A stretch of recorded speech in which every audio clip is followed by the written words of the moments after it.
الله أكبر الله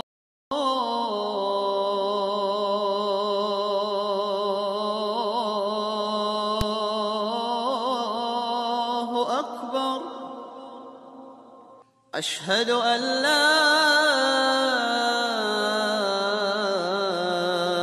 إله إلا الله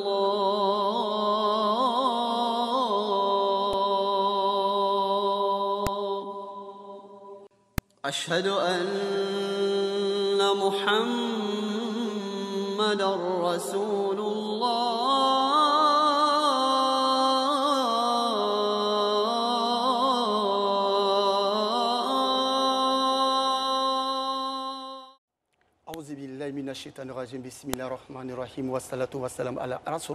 Chers frères et sœurs en islam, qu'il me soit permis de vous adresser le salut des hommes du paradis, le salut fraternel, le salut de la miséricorde, le salut d'Allah Azawajal. Salamu alaikum wa rahmatullah wa barakatuh.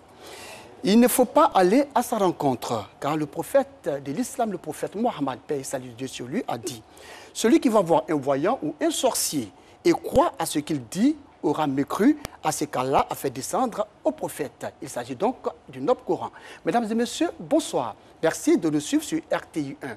La problématique qui sera donc développée au cours de cette émission va porter sur l'islam et charlatanisme, ou si vous voulez, le traitement de la sorcellerie ou du charlatanisme en islam. Pour en parler, notre invité est Ben Alima Abderraouf. Il est écrivain, traducteur, éditeur. Et depuis 1997, il pratique la ruqya. Aujourd'hui, Ben Alima Abderraouf est en campagne de traitement et de formation pour établir des centres ruqya dans le monde. Et si je n'abuse, il y a à ce jour des centres ruqya dans plus de 39 pays à travers les 5 continents. La cellule ruqya, il faut le savoir, est une cellule qui lutte contre toutes sortes de problèmes et de maladies mystiques, uniquement à travers des versets du Saint-Coran, selon donc les responsables de la cellule ruqya. Mesdames et messieurs, merci de nous suivre sur RTI 1. Salam alaikum. Wa alaikum salam. Cheikh Ben Alima, pouvez-vous nous parler de la cellule ruqya? J'ai commencé, comme vous dites, à pratiquer la ruqya depuis que j'ai publié mon livre en 1997 en France. À partir de 2005, j'ai commencé à faire des tournées de formation, de traitement et pour établir des centres en Afrique et ailleurs. Et donc, petit à petit, nous nous sommes structurés au niveau juridique. Donc, nous sommes une organisation internationale qui s'appelle le Coran Guéri. Bon, au début, on avait le nom cellule ruqya.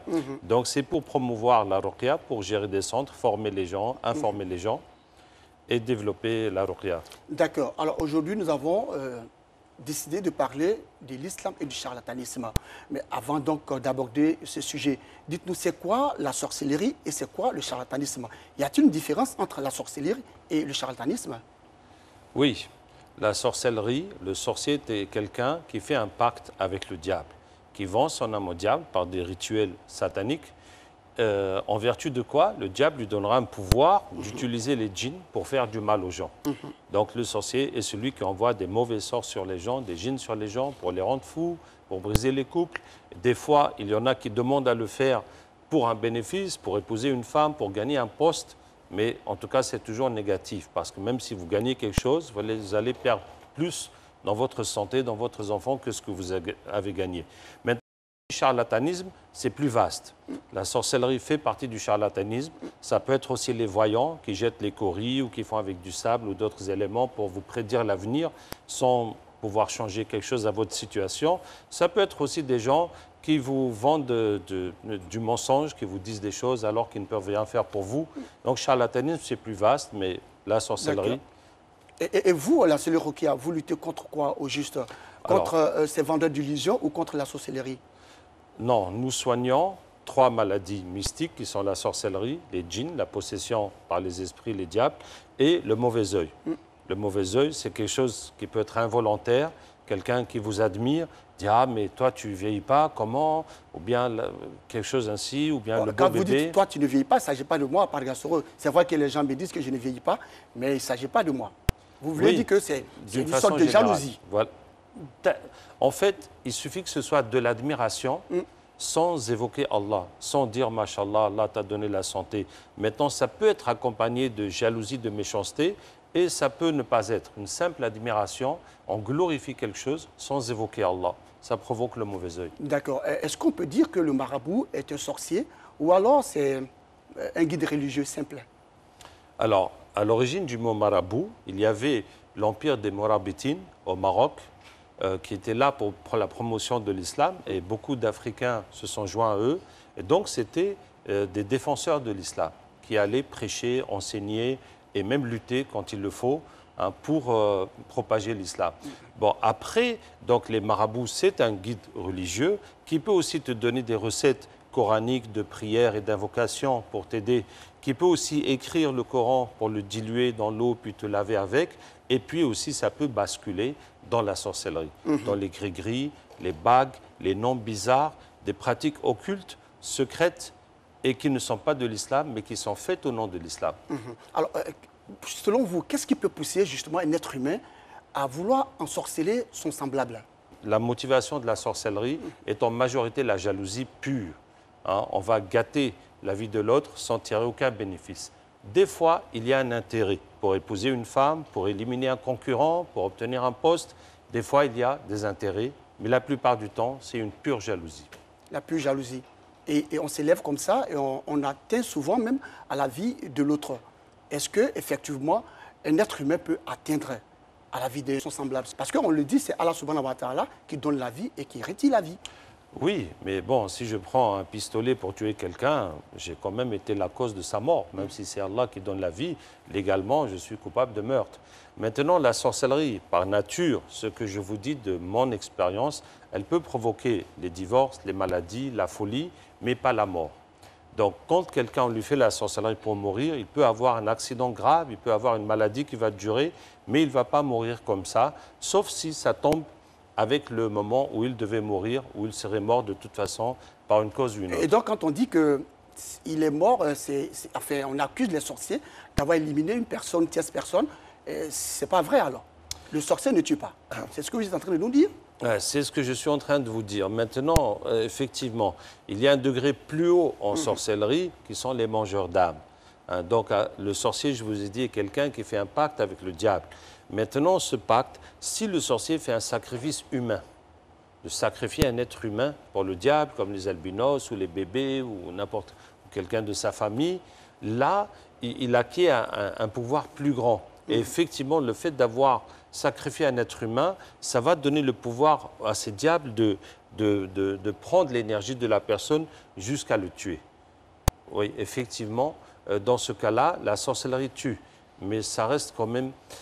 Il y a les associations de sorciers et sorcières, justement, ce sont ceux qui font les sacrifices humains, donc ils font une tontine. Ils se mettent ensemble pour sacrifier quelqu'un à tour de rôle. Et ça leur fait... Alors, Ben Alima, quand vous le dites sur ce plateau, on a l'impression que vous êtes avec eux. Et quand ils font tout ça, vous les voyez faire cette tontine et tout ça. Expliquez-nous un peu, comment est-ce que vous arrivez à voir tout cela? Non, je ne suis pas avec eux, mais je suis avec les malades. Et quand on soigne nos malades, bon, soit les djinns parlent à travers le malade pour expliquer ce qui se passe, ou bien nous faisons le captage pour attraper les djinns et leur faire dire qu'est-ce qu'ils font avec les malades, et c'est ce qu'il en ressort. Hein? C'est ce qu'il en ressort des fois, et des fois c'est le sorcier même qui va parler par la bouche du malade ou bien par la bouche du capteur pour dire que lui, effectivement, il a sacrifié cette personne. D'accord, on va revenir là-dessus, mais dites-nous, l'islam, qu'est-ce que l'islam pense même de la sorcellerie? La sorcellerie est un acte satanique qui fait sortir de l'islam. Donc, celui qui fait la sorcellerie, lui, il est avec le diable, mais tous ceux qui vont le consulter ou accepter ces objets, ils vont aussi sortir de l'islam. Et comment l'islam, justement, traite cette question de la sorcellerie? En tout cas, si c'était la loi islamique, c'est la peine de mort pour le sorcier. Certains savants disent qu'on lui propose le repentir, d'autres savants disent que non. Comme quelqu'un qui a tué, une fois qu'on l'a attrapé, on ne va pas lui dire de se repentir, il va payer.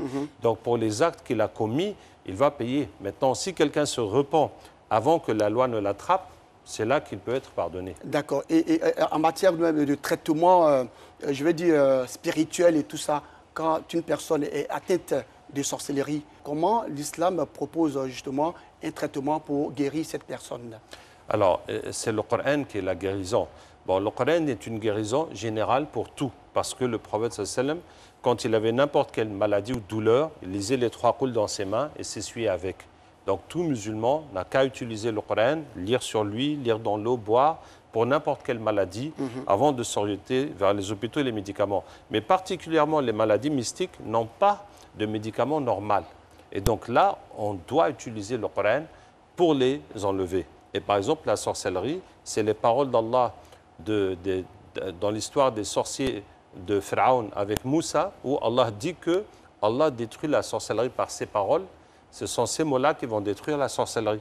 Maintenant, contre les djinns, le prophète sallam nous a aussi donné Ayat al-Kursi pour faire fuir les mauvais djinns, ainsi que les 3 qul pour se protéger de tous les maux, et la Fatiha qui est la guérison. Donc ça, c'est les versets... Les 3 qul, Qul Allahu, Qul A'udhu Birabbil Falaq et Qul A'udhu Birabbin Nas. Voilà. D'accord. Avec la Fatiha et le Kursi, et les versets de Moussa avec les sorciers de Pharaon, c'est la base de la guérison coranique pour les maladies mystiques. Alors peut-on affirmer sans détour ou sans risque de nous tromper que vous aussi, au niveau de la cellule Ruqya, le traitement adopté par l'islam, c'est ce même traitement là que la cellule Ruqya adopte également? Et effectivement, nous avons le Coran, nous avons les ventouses, nous avons l'eau bénite par le Coran, nous avons des huiles, des plantes que le prophète sallam a conseillées, les doigts. Et maintenant, il y a certains de nos soignants, par exemple, qui utilisent des plantes locales pour soigner diverses choses. Je leur dis, vous pouvez, mais ça ne fait pas partie de mon combat. Parce que les plantes qui guérissent, c'est bon, mais ça ne combat pas le diable, ça ne combat pas la sorcellerie. Donc, nous, notre combat, c'est pour la foi et pour combattre les attaques sataniques. Combattre les attaques sataniques. Alors, nous allons poursuivre bien avant. Nous allons ensemble voir ce que pensent les populations sur la question donc, de l'islam et du charlatanisme. Wa alaykoum salam wa rahmatullahi ta'ala wa barakatuhu. La ruqya, c'est la guérison par le Coran. C'est des versets coraniques qu'on prend pour guérir. La ruqya, c'est une médecine prophétique que le prophète Mohammed sallallahu alayhi wa sallam même nous enseignait avec des versets que nous récitons pour vraiment se traiter avec ces versets-là et certaines plantes que le prophète Mohammed sallallahu alayhi wa sallam même nous enseigne. La ruqya, non, je ne maîtrise pas bien. La médecine prophétique qui sert à soigner les fidèles musulmans selon les commandements du Saint-Coran. Alors, Ben Ali, vous venez donc de voir justement ces populations se prononcer sur ce que c'est que la ruqya. Cette cellule n'est pas bien connue par les populations en vrai dit. Qu'est-ce que vous faites justement pour propager la cellule ruqya pour que ces populations puissent connaître enfin ce que vous faites? Alors, la ruqya est nouvelle. Quand je suis venu la première fois en Côte d'Ivoire en 1998, Cheikh Fofana, rahimahullah, il m'a dit que Abdraouf, tant que tu es ici, je ne veux pas que tu parles du paradis, ni des sahaba, ni des jeunes, parce que tous ces sujets, on a des imams qui peuvent en parler, mais seulement de la ruqya, parce que nous n'en avons pas. Et donc nous communiquons, nous prêchons dans les mosquées, dans les conférences, dans les radios, à la télévision, par Internet, autant que nous pouvons. Et alhamdulillah, en tout cas aujourd'hui, c'est beaucoup plus connu, parce que nous avons 24 centres en Côte d'Ivoire, la moitié à Abidjan, le reste à l'intérieur du pays, plus beaucoup d'autres gens qui ont appris avec nous, qui sont allés ouvrir leur propre centre. Donc, alhamdulillah, bon, disons que tous ceux qui sont dans le mouvement islamique, qui font des études, qui suivent les cours, qui écoutent les radios islamiques, donc ils en ont quand même une certaine connaissance parce que les annonces passent régulièrement. Alors, mais d'aucuns pensent que tout ce que vous faites est semblable au charlatanisme. Hein?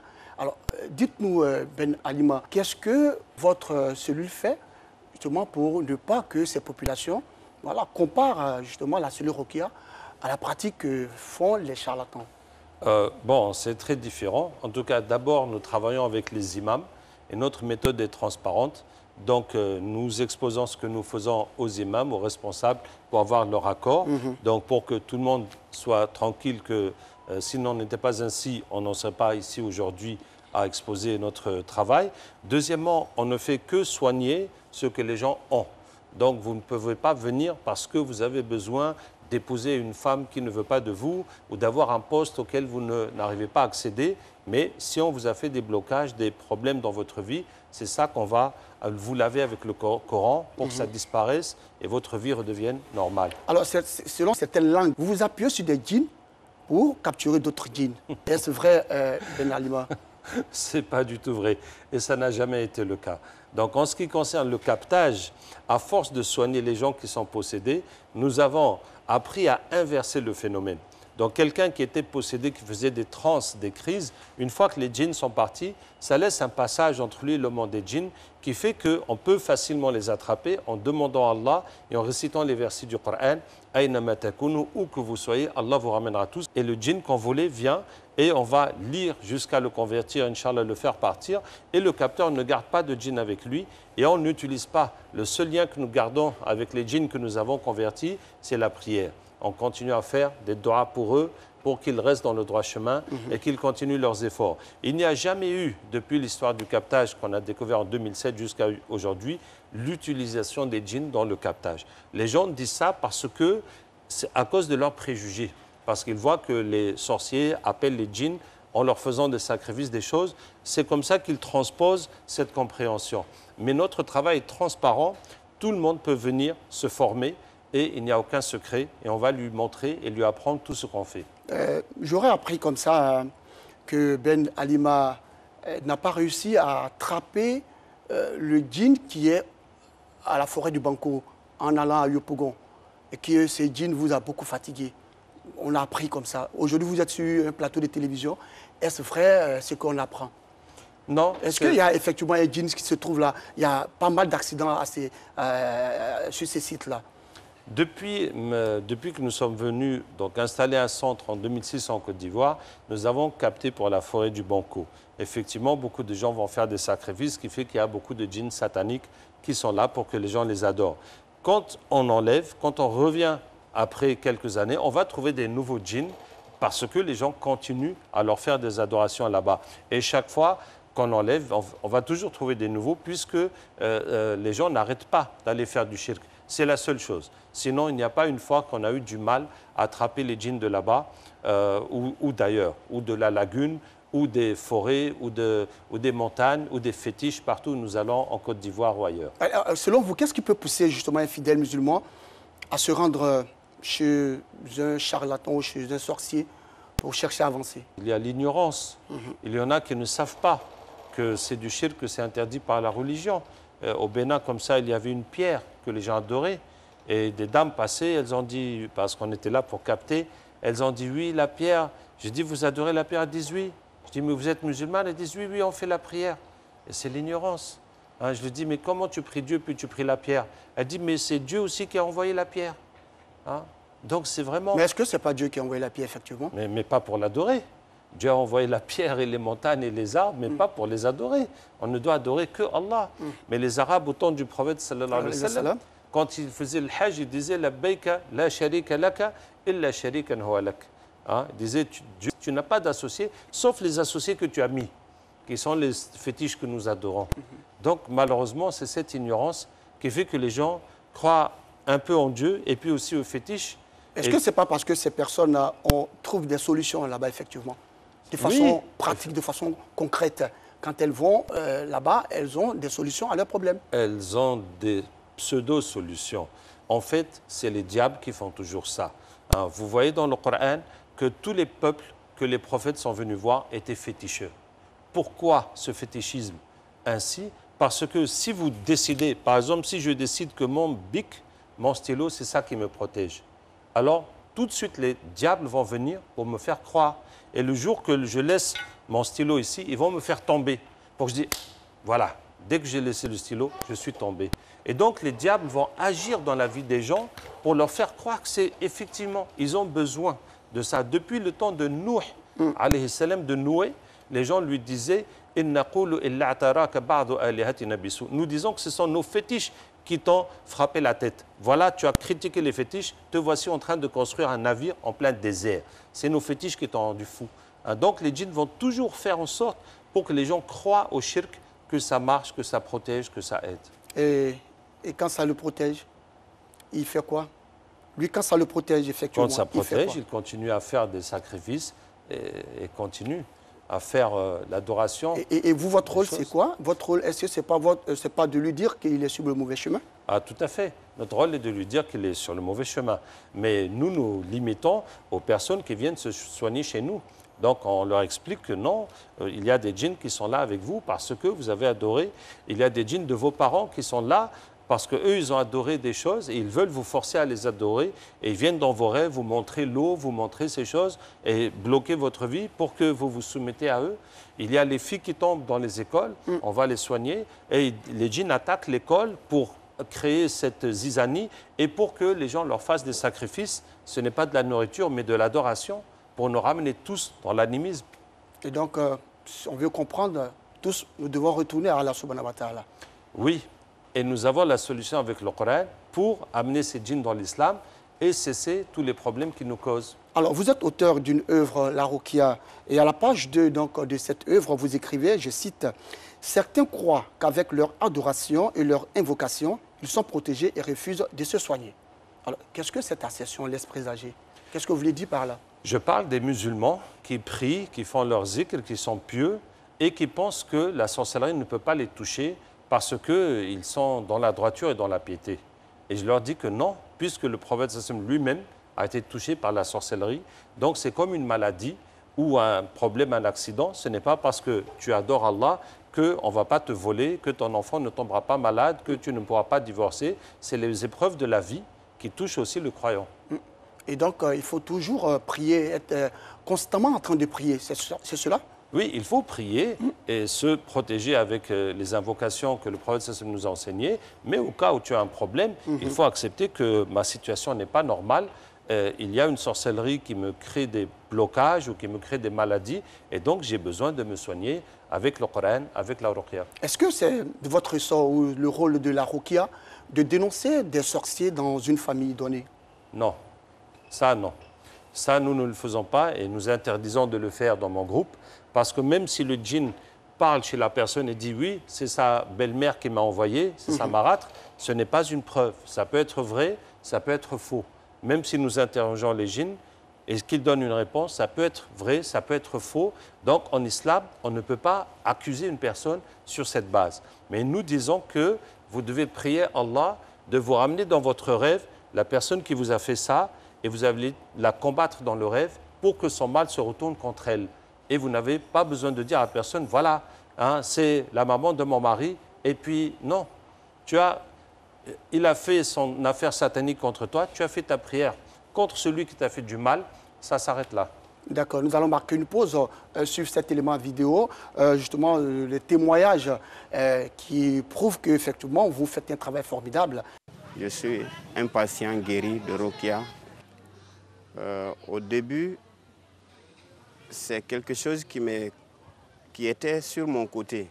J'ai même oublié si c'est mon côté droit ou mon côté gauche. En tout cas, ça me pinçait comme si quelqu'un essayait de sa main presser un chiffon. Et au fil des temps, c'est parti sur l'autre côté. Et je n'ai pu rien faire. Le temps est passé, des années et des années, je n'ai pas fait quelque chose, mais en tout cas, ça me prend par moment. Et comme ça a multiplié le temps, le nombre de fois que ça me prenait, et même en cours de route, le mal, on dirait, je ne sais pas s'il est content ou fâché, en tout cas, ça a pris comme une flash. Ça partait maintenant de gauche à droite, et ça me serre, ça me coince. Et même en cours de route, ça peut me prendre. Et quand ça me prend, ça peut m'immobiliser. Et donc ça a continué jusqu'à... des années sont passées encore, je n'ai pas pu faire quelque chose. Et maintenant, ça prend, je ne sais pas comment on appelle cette partie du corps, au niveau des clavicules ici, ça a essayé, comme si quelqu'un essaie de m'étrangler par le dos. Et donc quand ça me prend, ça me bloque, je ne peux pas tourner la tête, je ne peux pas tourner ni gauche ni droite, je ne peux pas bouger, ça peut me bloquer ici 1-2 minutes. Et un jour, ça m'a pris au volant. Et donc là, ça m'inquiétait beaucoup, mais je ne sais pas quoi faire. Je dis, ah Allah, qu'est-ce qui m'arrive? Qu'est-ce que je vais faire? C'est comme ça que je suis resté. C'est comme ça que je suis resté. Jusqu'à un jour, je passais devant Fratmat, au niveau de la gare de Benjerville. J'ai vu le panneau de l'ONG Ruqya Coran Guéri. J'ai lu, j'ai vu Coran Guéri. Bon, j'ai vu que dans ma vie, là, je n'ai pas autre chose en quoi j'ai confiance que le Coran. J'ai pris leur numéro, j'ai appelé, et quand je suis arrivé, c'est des jeunes qui m'ont reçu. Au début, Ce jour-là, je n'avais pas l'argent complet, mais ils m'ont rassuré pour dire au courant du traitement, je peux payer le reste de l'argent. Alors j'ai commencé le traitement, j'ai vu que c'est des jeunes, mais je n'ai pas pris sérieux, mais je me suis dit, ah, c'est le Coran qui m'a envoyé. Donc j'ai pris quand même mon traitement et alhamdoulilah, puisque ce n'est pas comme le début, puisque j'ai vu que le mal est, en tout cas, ce qui vraiment me peinait beaucoup, ça c'est parti. Et au fil des temps, je suis resté, j'ai utilisé les produits un peu, jusqu'à je ne sens plus le mal. Aujourd'hui là, années sont passées, c'est de l'histoire chez moi. En tout cas, je remercie beaucoup l'ONG Coran Guéri. Alors, Halima, vous avez écouté avec beaucoup d'émotion ce monsieur, ces témoignages. Alors, vous avez quelque chose à dire là-dessus? Alhamdulillah, c'est toute notre vie. Si ce n'était pas les gens qui guérissent, je ne serais pas venu enseigner ça, je ne passerais pas mon année à tourner partout. Et alhamdulillah, partout où je vais, je trouve des gens qui ont eu mon livre, qui ont appliqué la méthode et ça a marché. Ils ont eu les résultats. Donc, ce qui est sûr, ça marche. Ce que je veux dire, ce que nous faisons, ce n'est pas des miracles. Regardez le sorcier. C'est quelqu'un de méchant et qui a vendu son âme au diable et qui fait ça pour gagner de l'argent. Et ça provoque des maladies chez les gens. Ce qu'il fait n'est pas des miracles. C'est un méchant travail satanique. Et le Coran a le pouvoir de l'enlever. Il faut juste apprendre comment utiliser le Coran pour défaire, annuler tout ce qui a été fait. Et la personne se retrouve comme s'il n'y a jamais rien eu. Comme dit le monsieur, c'était de l'histoire. Et c'est simple et nous l'enseignons. Et alhamdulillah, tous ceux qui se forment le font et ça marche. Ça marche. Alors, Allah subhanahu wa ta'ala, Allah Azawajal dit, et je cite, « Ceux qui peuplent les cieux et la terre ne connaissent pas le mystère. Dieu seul le connaît. Ils ignorent à quel moment ils seront ressuscités. » Sourate al-Fourmi, verset 65. Alors, le verset dit tout. Hein. Est-ce que vous, vous lisez justement l'avenir des fidèles ou de vos patients? Ah, quand quelqu'un me demande son avenir, je lui dis, mon frère, ma soeur, tu vas mourir, tu seras ressuscité, tu vas rendre compte de tes actions, tu vas finir en enfer ou au paradis. Ça, c'est ton avenir que je peux te dire. Hein, autrement, dire que tu gagneras ceci ou cela, on ne sait pas qui sera vivant demain pour savoir ce qui va se passer après. Maintenant, en tant que médecin, je te dis, ta maladie, là, si tu ne guéris pas, voilà comment ça va évoluer. Mais selon ce que tu as. Et en faisant le traitement, Inch'Allah, d'ici une semaine ou 2 ou 1 mois, ça devra disparaître. Bon, ce n'est pas dire l'avenir, mais c'est que mon médicament, je sais comment ça marche, et ta maladie, je sais aussi comment ça doit évoluer. D'accord. Alors, Ben Halima, comment expliquez-vous justement le fait que ces charlatans, ou si vous voulez, ces sorciers, arrivent justement à apporter des solutions aux problèmes des personnes qui les approchent? Je vous donne un exemple. On était dans un endroit où il y a ces sacrifices. On a attrapé le djinn qui est là-bas. Je lui dis, tu fais quoi ici? Il dit, je guéris les gens. Je lui dis, mais comment tu guéris les gens? Il dit, c'est très simple. Les gens qui viennent ici faire des adorations pour guérir, c'est parce qu'ils ne sont pas guéris dans les hôpitaux. C'est parce que leurs maladies sont mystiques. Donc, par exemple, si quelqu'un vient avec une maladie au pied, je vais voir le sorcier qui a fait ça. Je dis, voilà, tu as fait la sorcellerie sur telle personne, maintenant son pied est malade. Mais il est venu chez nous, c'est devenu notre client. Donc, je voudrais que tu enlèves cette maladie de son pied, tu n'as qu'à mettre dans son ventre. Comme ça, ton travail, il est protégé. Et nous aussi, notre travail marche. Et nous tous, notre business continue. Ah bon? Donc, ce que les djinns peuvent faire, c'est de déplacer un problème, de le changer d'une partie en à un une autre. autre. Et la personne voit que, ah, il y a de l'amélioration dans ce qu'il voulait, mais il ne se rend pas compte qu'il y a des problèmes à côté et qui vont l'obliger à revenir. Et ça va continuer comme ça. Et donc, ils déplacent seulement que le problème. Ils ne n'arrivent font pas à que résoudre. déplacer en empirant le problème. Et chez vous, ce n'est pas le cas? Bi'idhnillah, ce n'est pas le cas. Le problème qui est là avec le Coran, la sorcellerie va se dissoudre comme une saleté que tu as lavée, donc elle a disparu, et les djinns vont se convertir, donc eux-mêmes, ils ne vont plus faire de mal. D'accord. Alors le prophète de l'islam, le prophète Mohammed, paix et salut de Dieu sur lui, a dit « Dieu a maudit celui qui égorge au nom d'un autre que lui », rapporté par Musulman. Alors, selon les témoignages, on constate que souvent, on immole un animal au nom donc de Dieu, alors qu'on va voir peut-être un charlatan qui nous donne une solution. Est-ce que cela est praticable en islam? Le fait d'immoler un animal au nom de Dieu, alors que c'est un charlatan ou un sorcier qui vous donne cette solution? Alors, immoler un animal est une adoration. Ça peut être une adoration de Dieu, ça peut être une adoration d'autres choses. Donc, quand vous voyez les fétiches et autres, il y a toujours l'immolation pour les fétiches. Maintenant, quand on vous donne la couleur ou les détails de l'animal à immoler, c'est là que ça devient pour les djinns. Parce que dans l'islam, il n'y a pas. Vous voyez ce qu'on égorge pour Tabaski ou les naissances de nos enfants, on ne nous a jamais dit de chercher le mouton blanc ou le mouton noir ou lequel est préférable. On cherche un mouton qui soit en bonne santé avec les critères de l'islam, mais pas les couleurs. Donc c'est quand on vous dit d'égorger un mouton blanc ou noir ou un coq rouge ou un bœuf noir que ça c'est pour les djinns. Hein? Bien sûr, si on vous dit d'égorger avec un nom bizarre ou un nom de fétiche, là c'est vraiment la mécréance pure. Et pendant les baptêmes, lorsque votre enfant naît, vous devez faire une cérémonie de baptême. Oui. Alors, à ce moment-là, le fait d'immoler un mouton ou un bélier ou deux béliers pour votre enfant, ce n'est pas la fête de la Tabaski. Est-ce que c'est fait référence aussi au djinn au charlatanisme? Non, je vous dis, ça fait référence au djinn quand on vous a précisé la couleur de la bête. On vous a dit que pour régler ton problème, ta santé, ton avancement au travail, il faut un mouton noir, il faut un mouton blanc, il faut faire comme ça. Mais sinon, égorger une bête à l'occasion de la naissance de ton enfant, c'est une sunna, c'est recommandé. Pour la tabaski, c'est une sunna très recommandée. Et à tout moment, on peut le faire. À tout moment, tu peux égorger une bête pour Allah, que ce soit pour manger toi-même ou partager.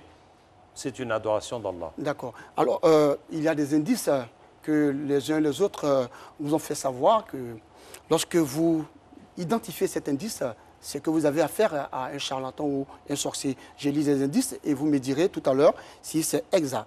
Alors, le premier, s'il demande au malade son nom ou celui de sa mère.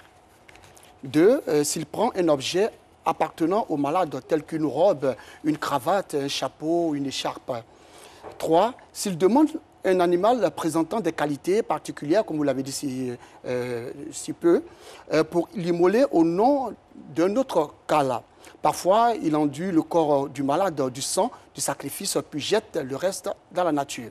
4, la récitation de paroles incompréhensibles, il le fait généralement à voix basse, pour ne pas se faire entendre. 5, donner au malade un talisman contenant des lettres détachées, des signes étranges, des carrés ou des chiffres. C'est en fait une sorcellerie écrite, si vous voulez. 6, s'il donne des choses au malade, afin qu'il les enterre. S'il murmure dans l'oreille du malade des mots incompréhensibles. 8, parfois le sorcier prononce le nom du malade et la raison pour laquelle il est venu. 9, s'il demande au malade de ne pas toucher une matière quelconque pendant un certain temps, qui peut être 40 jours. Dans ce cas, le djinn avec lequel le sorcier travaille est chrétien. C'est ce qu'on nous fait savoir. Alors, Ben Alima, qu'est-ce que vous dites là-dessus? Il y a des choses qui sont vraiment le shirk et l'interdit, comme d'égorger une bête pour autre qu'Allah, comme de faire des talismans avec des lettres détachées. Hein, parce que j'ai eu un talisman une fois qui était Ayat al-Kursi en lettres détachées. Mais c'est Ayat al-Kursi, mais chaque lettre détachée. J'ai attrapé les djinns, j'ai dit, mais vous avez quoi à voir là-dessus? Qu'est-ce que ça vous fait? Ils disent, quand on colle les lettres autrement, ça fait nos noms. Vous voyez, vous détachez les lettres, donc après vous les composez autrement, ça fait les noms de djinns. Donc tout ça. Maintenant, par exemple, si le sorcier prononce le nom du malade et la raison pour laquelle il est venu, bon, ça dépend du reste. Par exemple, si quelqu'un vient et je dis, Allah, voici Mariam Diarasuba qui vient pour son problème de mariage, Allah facilite-lui, il n'y a pas de problème. Ben, si c'est pour dire autre chose, ça dépend des paroles qui sont dites derrière. D'accord? Le fait de s'abstenir de certaines choses pendant un temps, des choses qui... Bon, pour pendant nous, 40 jours, pendant 40 jours, bon, dire que c'est un djinn chrétien, ça doit être l'expérience de quelqu'un qui a eu cette expérience avec un djinn chrétien. Ce n'est pas une règle absolue. Bon, en tout cas, la chose que je vais rajouter, c'est que si vous allez chez quelqu'un qui vous soigne, s'il fait quelque chose de secret, ne faites pas confiance, parce qu'on ne peut pas faire confiance. On ne peut pas, il y a beaucoup plus, comme vous dites, de charlatans, de sorciers, que de gens clairs. Maintenant, chez nous, c'est la transparence totale. Mais c'est ce que je vous dis, si quelqu'un vous fait quelque chose de caché, ne faites pas confiance. Parce que beaucoup vont pactiser avec le diable pour faire marcher leurs affaires. Vous êtes là, vous arrivez chez le sorcier ou le charlatan et il constate que voilà, votre enfant est malade. Il ne fait que toucher l'enfant, comme on l'a dit. Il arrive à prononcer des mots incompréhensibles et puis l'enfant guérit tout de suite. Mais le parent, lui, il est heureux. Il s'est dit que, bon, effectivement, voilà, mon fils ou ma fille est guéri. Et donc, je me dis que ce monsieur, il est très fort.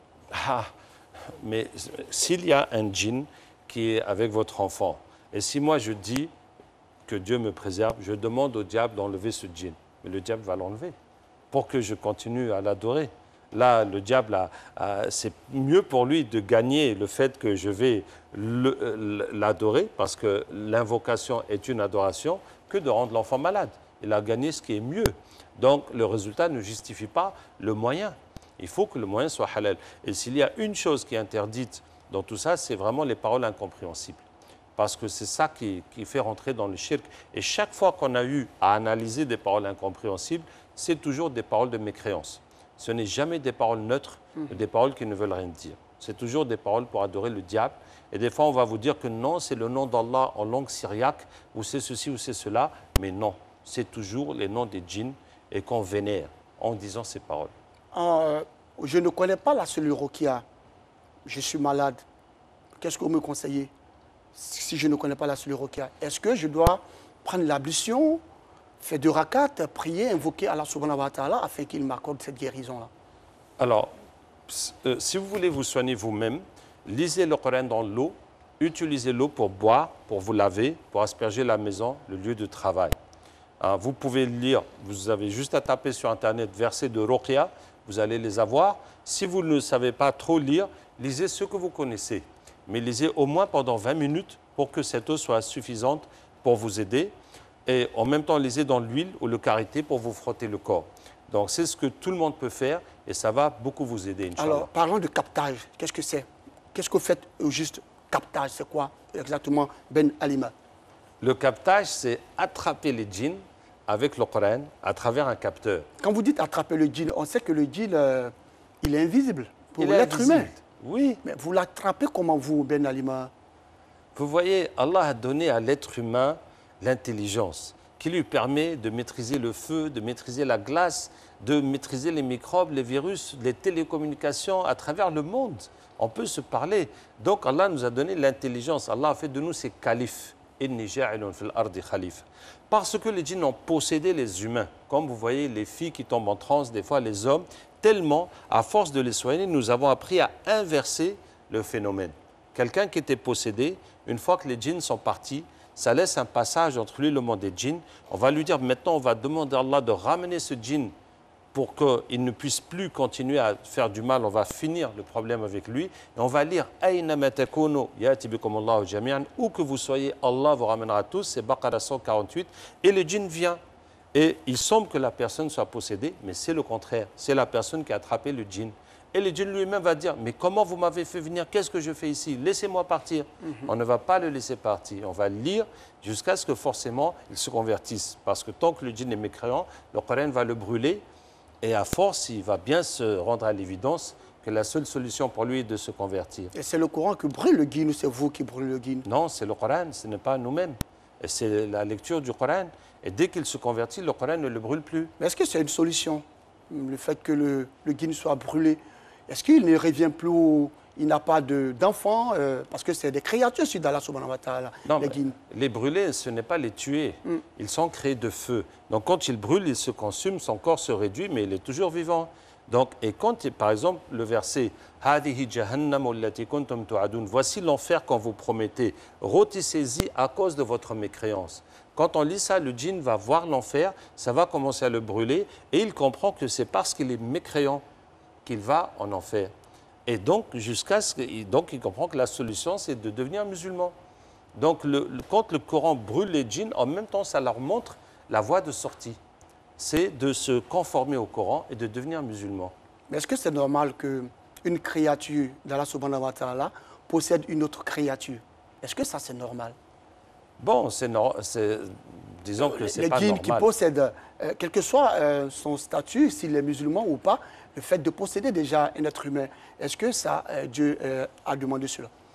Regardez, moi, je n'ai pas le droit de vous attraper, vous enfermer dans une cage.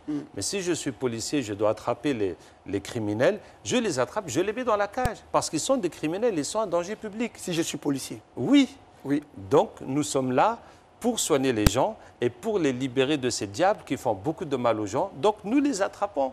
Et nous n'allons pas les enfermer. Certains les enferment dans des bouteilles et les jettent dans la mer. Ça existe. Mais nous allons les prêcher à l'islam. Et dès qu'ils deviennent musulmans, ça devient nos frères. Ça devient nos frères. Oui. Et ce n'est pas dangereux, cela, le fait d'apporter cette solution? Est-ce que ce n'est pas dangereux, le fait de délivrer une personne, capturer ses guides? Est-ce que cette personne n'est pas exposée à des dangers? Le capteur, vous voulez dire? Oui. Les capteurs sont des gens qui ont beaucoup souffert parce qu'ils étaient possédés jusqu'à ce qu'ils soient délivrés par le Coran. Et maintenant, ils trouvent qu'ils peuvent facilement attraper les djinns, les convertir. Donc, ils sont très heureux de le faire. C'est avant la ruqya, quand ils étaient victimes sans solution, en train d'être possédés, de tomber comme ça, qu'ils ont vraiment souffert. Mais quand ils attrapent un djinn, même si le djinn est dur et qu'il va se rebeller, résister, le moment qu'il se convertit, c'est la délivrance de tout le monde. Et c'est un djinn qui, ça veut dire plus le djinn est dur, ça veut dire qu'il faisait beaucoup de mal. Et maintenant, il est converti. Au contraire, il va se battre pour le bien. Donc, les capteurs n'ont pas de problème. Maintenant, dans la ruqya, nous sommes attaqués, les raqis, aussi bien que les capteurs, par les sorciers et les shayatines et les djinns qui ne sont pas contents que nous gâtons leur travail. Mais ça, c'est normal, comme n'importe quel métier. Si vous êtes policier, vous êtes l'ennemi des bandits. Hein, si vous attrapez, combattez la drogue, etc., il y a des risques. Si vous êtes pompier, le feu peut vous brûler. Mais chez nous, le point faible, ce n'est pas des gilets pare-balles qui vont nous aider, c'est la piété. Donc le point faible, c'est les péchés. Si on fait des péchés, là, on sera vraiment, on va souffrir.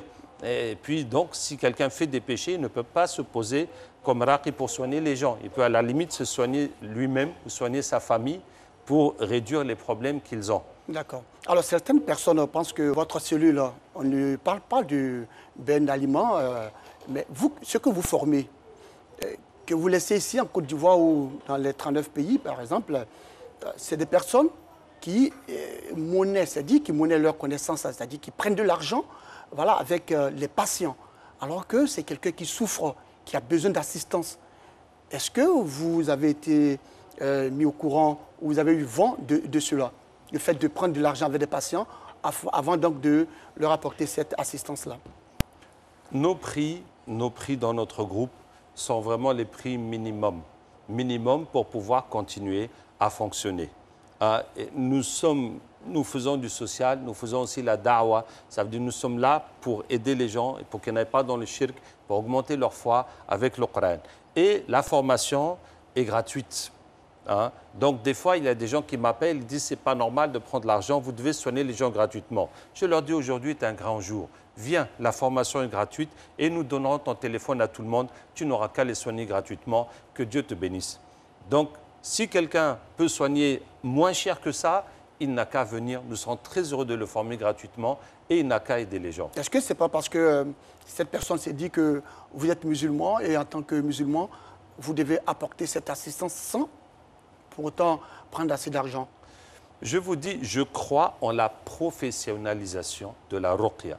Nous avons besoin de centres, nous avons besoin de gens qui soient dédiés à ça.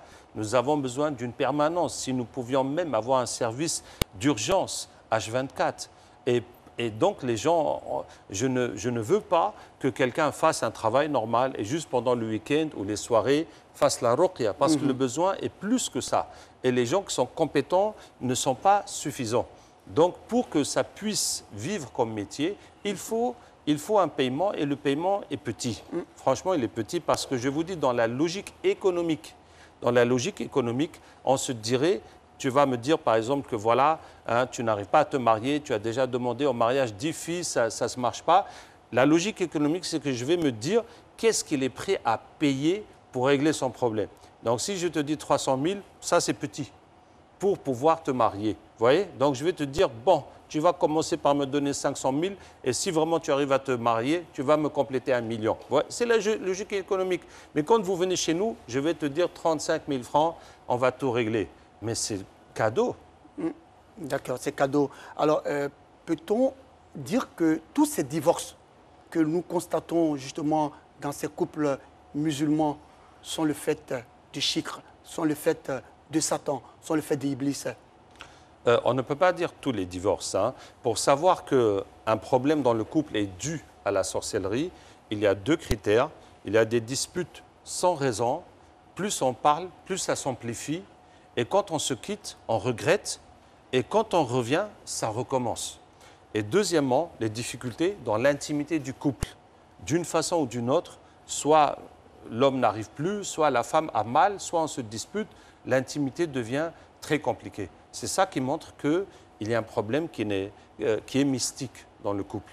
Autrement, s'il y a des raisons concrètes et compréhensibles, donc c'est le divorce que Allah a autorisé et qui peut toucher n'importe qui. Alors, vous parlez de traitement mystique.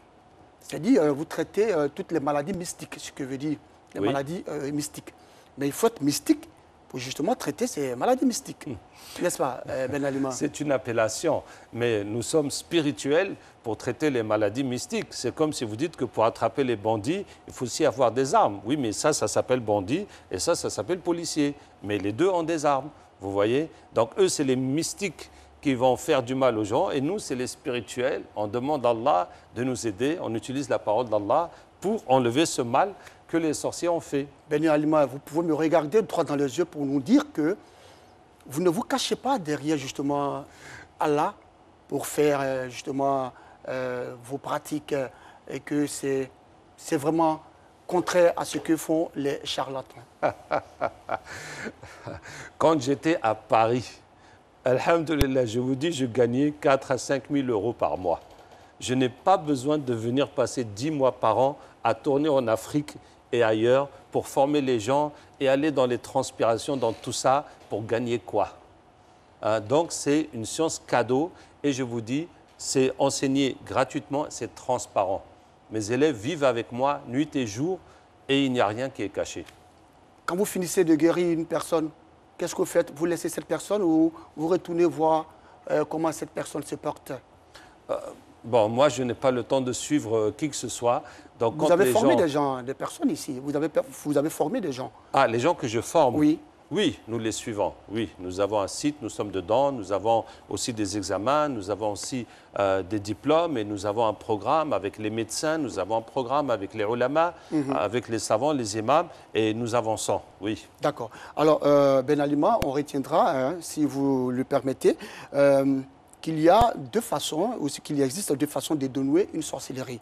La première consiste à dénouer une sorcellerie par une autre sorcellerie, et ceci est la pratique des sorciers. Cette pratique est interdite en islam. Ok.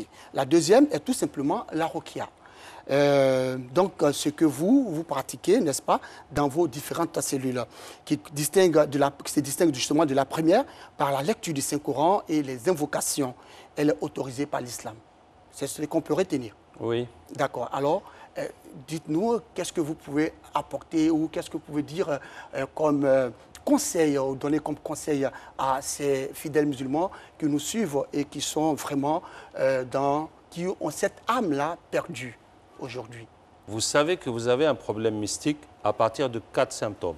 Les blocages dans la vie, anormaux, répétitifs, les problèmes de santé anormaux que la médecine ne comprend pas, les états mentaux anormaux, excès de colère, d'oubli, de peur jusqu'à la folie et les cauchemars. Donc si vous avez ça, vous pouvez vous soigner vous-même avec le Coran. Ce que vous lisez dans vos prières, lisez dans l'eau, beaucoup, au moins 20 minutes, lavez-vous avec, buvez, aspergez de la maison, votre lieu de travail, si vous avez un problème de travail, vous allez voir vous-même le changement. Hein? C'est le minimum que tout le monde peut faire et n'a qu'à faire. Maintenant, il ne faut pas aller dans le shirk. Il y a 5 shirks qui sont chez les musulmans, qui sont faits au nom de l'islam. Les sacrifices pour les djinns. Si on vous dit mouton noir, mouton blanc, poulet rouge, bœuf noir, ça c'est adoration des djinns. Pareil si on vous dit de verser le lait dans la rivière ou la nourriture dans les bois. Deuxièmement, utilisez les noms des djinns, donc tous ces noms incompréhensibles que certes, vous pouvez trouver dans des livres, Ejibli, ya Rawqa'il, ya Ilah, ya Baddouh, Amsakakouk, etc. Tous ces noms bizarres. Et troisième shirk, les bagues et les bracelets. On en voit beaucoup des gens qui viennent avec des bagues pour les aider, pour les protéger. Attention, ça devient un fétiche à partir du moment où tu crois que cet objet peut t'aider. Et quatrième, c'est les gris-gris que les gens portent, effectivement, parce qu'il y a dedans les lettres détachées, les noms des djinns, les nombres, les chiffres et les codes. Et enfin, c'est demander l'aide des morts. Aller au tombeau des saints pour demander leur aide. Donc ça, c'est les choses qu'il ne faut jamais faire parce que c'est du shirk. Ça va envoyer les djinns qui vont déplacer le problème et vous donner l'illusion que ça marche alors que ça gâte votre vie et vous avez déjà gâté votre foi. D'accord. Alors, Ben Alima, on va terminer. Vous avez parlé de 3 coups. Est-ce qu'on peut réciter ces 3 coups avant donc de nous séparer? أعوذ بالله من الشيطان الرجيم بسم الله الرحمن الرحيم قل هو الله أحد الله الصمد لم يلد ولم يولد ولم يكن له كفوا أحد بسم الله الرحمن الرحيم قل أعوذ برب الفلق من شر ما خلق ومن شر غاسق إذا وقب ومن شر النفاثات في العقد ومن شر حاسد إذا حسد بسم الله الرحمن الرحيم قل أعوذ برب الناس ملك الناس إله الناس من شر الوسواس الخناس الذي يوسوس في صدور الناس من الجنة والناس صدق الله العظيم. صدق الله العظيم. Merci à vous, Ben Alima. Alors, c'est la fin de cette émission. Rappelons que nous étions avec Ben Alima Abderraouf. Il est écrivain, il est traducteur, éditeur et depuis 1997, il pratique la ruqya. Avec lui, nous avons parlé de l'islam et charlatanisme. Ou si vous voulez, nous avons parlé du traitement de la sorcellerie ou du charlatanisme en islam. Merci à vous de nous avoir suivis. Je vous donne rendez-vous jeudi prochain, même heure, même chaîne. Rappelons que vous pouvez suivre la rediffusion de l'émission Allahu Akbar tous les vendredis à partir de 9h. Un conseil, respectez toujours les mesures barrières. La maladie est une réalité. Salam alaikum wa rahmatullah wa barakatuh.